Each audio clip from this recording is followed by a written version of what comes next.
Namaskar.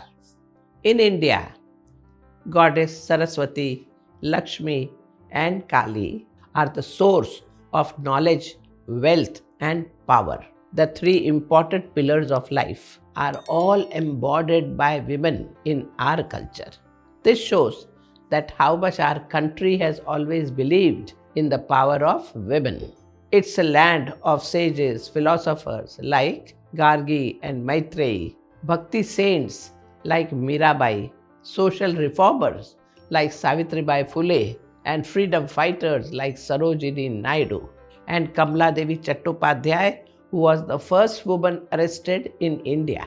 As we celebrate International Women's Day this year, let's celebrate the women who came before us and created the opportunities of inclusion for all of us today. But let us also look as to how we can contribute to women's empowerment and help inspired inclusivity in the country and in the world. First, let's encourage women to be financially and emotionally independent. See, financial independence does not mean empowering women to earn money. It also means encouraging them to make financial and investment decisions about the money they earn. Teach your daughters vital money management skills. This will help them secure their future with a great amount of autonomy and certainties. Just as financial independence is important, main is emotional independence that is more important. Emotional independence is about being autonomous in your emotions as it is taught in the yoga by the word vairagya. When you don't have vairagya or emotional independence, your emotions depend on others. You will always ask other people for their opinion, for their approval, because you want to please them. When you are not emotionally independent, you will always have a fear of being rejected. You will again have a fear of ignored, disliked, or criticized. Emotional dependence means low self-esteem. This is not a healthy way of living. And with this mentality, you won't be able to take independent decisions or even create an inspiring life. Do you think ISRO scientists Ritu Karidhal or Rima Ghosh or Anuradha TK or Nandini Harinath would have led Chandrayaan or Mars mission without the ability to judge and take correct decision? No, right?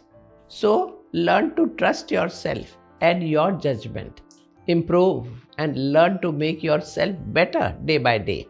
But develop your decision-making skills. Don't get affected by somebody's opinion, somebody's criticism, somebody's likes, dislikes.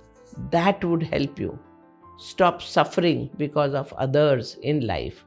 All this will come with self-worth and emotional independence. It's essential for women to recognize that no dream is too big for them.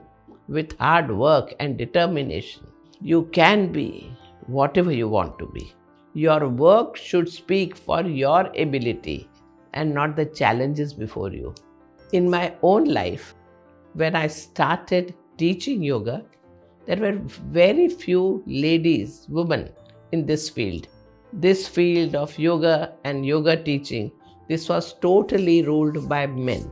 But I had a vision, a social commitment that I will devote my life in helping people to get the benefits of yogic living through steady, consistent, unwavering steps. Today, I have trained lakhs of students.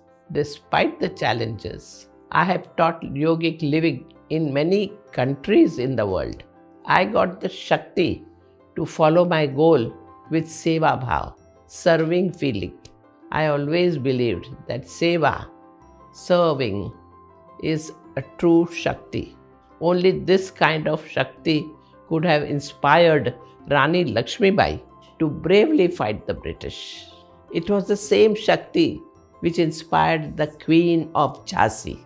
The same Shakti also inspired people like Avani Chaturvedi, India's first female combat fighter pilot. It was the same Shakti that inspired all women contingent from the three armed forces which walked down Rajpath as the part of this year's Independence Day celebration. And it is the same Shakti that inspired Captain Saudamini Deshmukh, first Indian woman to command jet engine aircraft. On this Women's Day, take inspiration from the knowledge, abundance, and power of the many outstanding women who are changing the history of the world with their work or seva. Let us honor the unsung heroes who are fully dedicated to changing the world and creating a more inclusive and better tomorrow for all of us. Namaskar.